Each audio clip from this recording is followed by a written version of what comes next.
What happens when you go around stacking boxes on top of each other? We're about to find out as a channel called It's Relational tries to sell us on the idea of abstinence. Of course, it all relies on a faulty foundation and falls apart completely from there, but, come on, what else is new? That describes every video that we ever look at around here, so yeah, here we go again, I guess.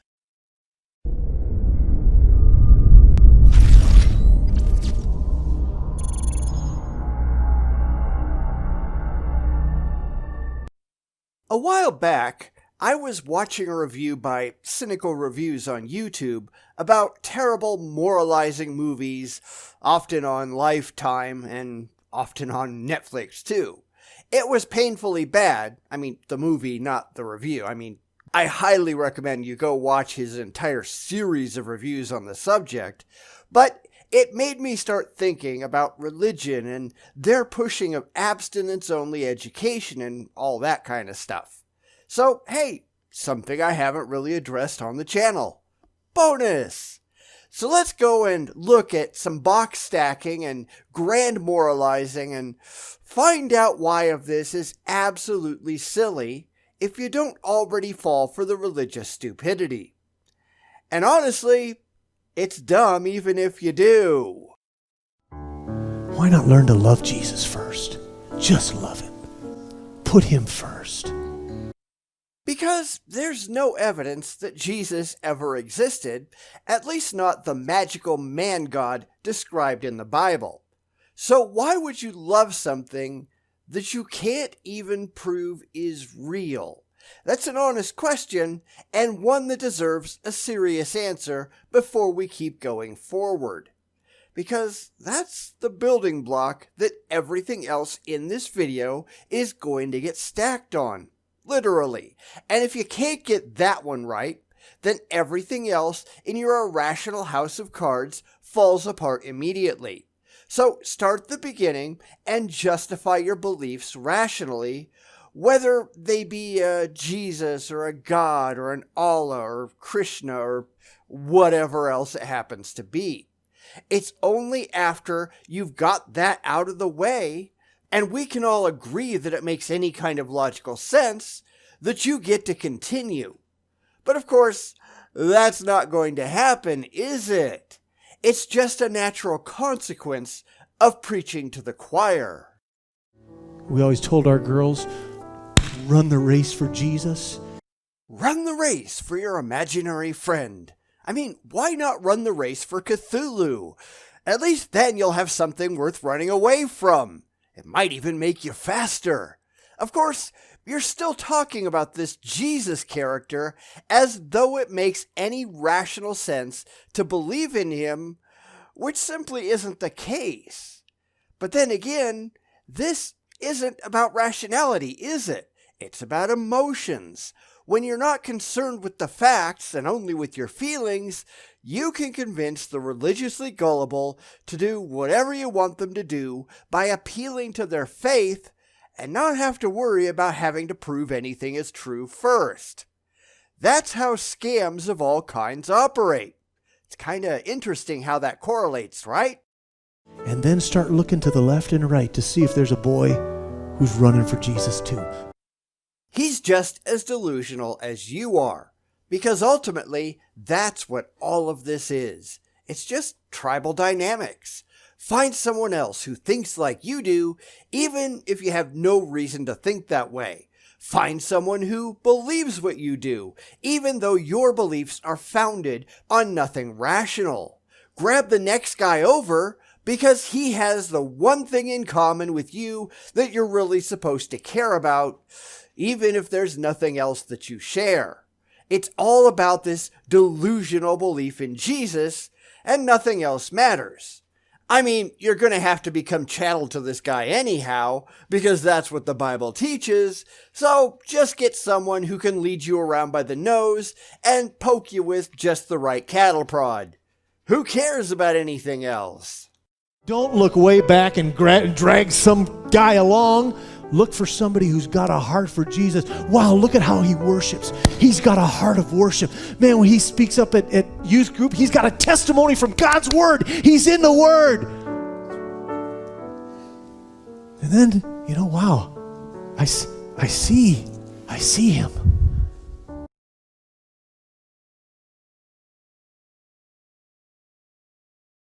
see how he loves God.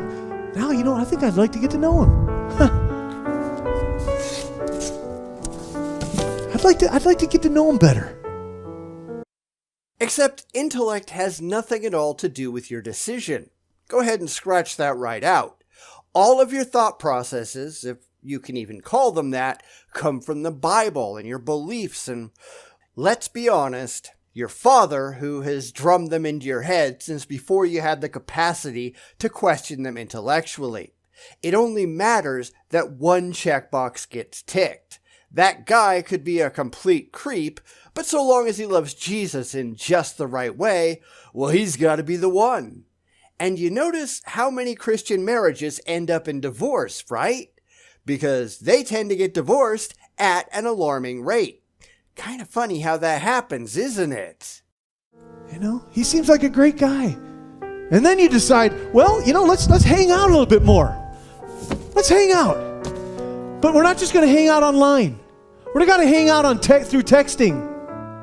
I'm not going to show up one day and say, yeah, I met this guy online 3 months ago and we're thinking about getting married. What? No, I'm going to bring this boy home. That is exactly how religious courtships used to happen, Not the texting or the online bit, but marriages were arranged by their parents, and often the couple never even met until they were ready to be married. There's still a lot of theists out there who wish that was the way they could make things work. In fact, they're still pretty common in Judaism and Islam, especially in the more fundamental communities. Fundamentalist Mormons still practice it to this day in what they call placement marriages. Of course, this is usually in groups where women are treated as little more than property, right? Because that's what it says in the Bible. I'm going to bring this girl home. They're going to get to meet my parents. We're going to sit around. We're going to have some conversation. Amen. I'd certainly hope so, if you want to have anything like a normal relationship in an advanced Western society. Not like a lot of extremist religious groups where the women are expected to stay home and turn into baby factories and have absolutely no agency or no life of their own. Because who would want that, right? You might as well just be a prisoner. In fact, when you talk to women in highly evangelical households, they describe it exactly like that. Lots of people do. They have to escape. They have to go on the lam. They have to find a shelter to protect them from their religiously abusive families. It's far too common. Welcome to religion, folks. There's going to be some accountability around. I'm going to introduce him to my friends. There's going to be some accountability here. To who? Because I'm thinking he's going to start bringing God back into it somehow. At least, that's the kind of thing that I saw when I heard these people back in my religious days. It's always, well, pervy old Uncle God is watching everything you do. It's all nonsense. Honestly, it kind of reminds me of those super creepy villagers in Animal Crossing that just sit there and watch you all the time. What the hell's wrong with them anyhow? Then as this progresses, as God leads, you get married, and then you add that on your wedding night. Yeah, good luck on that. Studies clearly show that the more religious the state is, the higher the incidence of teen pregnancy that they have. Religion is no barrier whatsoever to premarital sex. In fact, the more religious your family tends to be, the more likely it is that the kids will be sleeping around and probably already are. That's the facts, Jack. The reality is, in every single state where religiosity tops 45% of the population, teen pregnancy is above 25 pregnancies per 1,000 teens. There isn't a single state where that is not the case. So anyone who wants to pretend that they're going to be the exception, yeah, you're probably dreaming. Your kids are probably not only sexually active, they're probably already atheists. You know, the tragedy I find, so many people, Christians too, their wedding night isn't anything special. It is, but not special the way that you wish it would be. Because here's some more statistics for you. One of the most often cited reasons for divorce in this country is the lack of sexual compatibility. We might all have roughly the same equipment down there, but that doesn't mean that we all have the same abilities, or the same interests, or the same desires. If you are going to wait until you're already married to find out if you're compatible on the most basic level, you're just asking for trouble. You can't just leave it up to wishful thinking and imaginary friends. Besides, as I already said, your kids are already fucking. It doesn't matter what you wish was true. Because they've given it away already. And that's why I tell people who've already compromised in those areas, don't live in condemnation, but you can choose today, from this point forward, to present the purest you possible, and it'll be special again. And you can be a born-again virgin. I mean, sure, why not? Or you can just be honest and make the decisions that you want to make, not what your parents want, not what you think some farcical magical man in the sky wants, but what you want. Because you're the one who has to live this life, not them. And God, well, God isn't real, so stop worrying about it. Live the life that you want to live, take responsibility for your actions, and stop listening to this ludicrous garbage. Stop living in fear of absurdity. Grow up and be smarter than your parents. It's kind of hard to be dumber. Because that's what that verse says. It says, and times of refreshing may come from the Lord. When you confess and repent, you will be refreshed. So, God will just magically make all that icky sex stuff go away, is that it? Nobody in their right mind cares what it says in this big book of multiple choice that you follow. This is just ridiculous. But that's really the problem, isn't it? These people aren't living in the real world. They're living in a magical happy land in their heads with chirping birds and magical gardens and crazy old men with beards leering at you 24/7. I mean, seriously, who in the hell wants that? What is wrong with these idiots? When you get rid of that sin and quit carrying that along with you, you will be refreshed. And I believe you can regain your intimacy. It becomes more than just sex. It's really intimacy. You don't need gods for that. I mean, I've been married for more than 27 years now. No gods required. Things are still great. Zero complaints. This guy is full of crap. But look at what his head is stuffed with. So let's just get this out of the way. What did you think of this junk? Let me know in the comments before I actually say something that's going to piss a lot of people off and make them mass unsubscribe. Make your comments below. Let's see what you have to say. Anyhow, let's get to the part that pisses people off.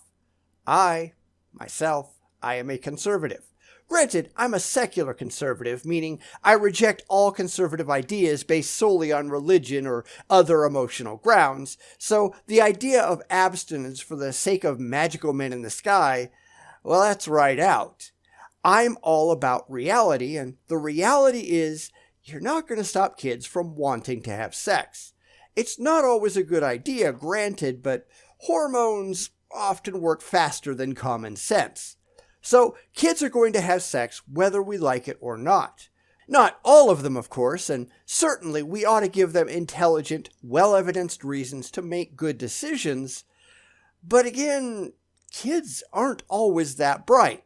Now, in a perfect world, there would be no sexually transmitted diseases, or pregnancy outside of marriage, or pregnancy that everybody wasn't on board with. But since when do we live in a perfect world? Since when have we ever lived in a perfect world? We have to deal with the world that we demonstrably have, not the religious fantasy land living in these crazy people's heads. So kids are going to have sex whether we like it or not. We need to make sure they understand how to do it as safely as possible, even though the only truly safe way, if we're going to be honest, is abstinence. But that's not always a realistic expectation, so, you gotta go with what you have, not with what you wish. It's the only rational position that one can take. Recognize the ideal and go with the real. And if that makes people want to unsubscribe en masse, I don't know what to tell you. Some people, they're just every bit as dumb as our religious zealot here was. If you can't be reasonable and rational, this isn't the place for you anyhow. And that's about all I have to say on that.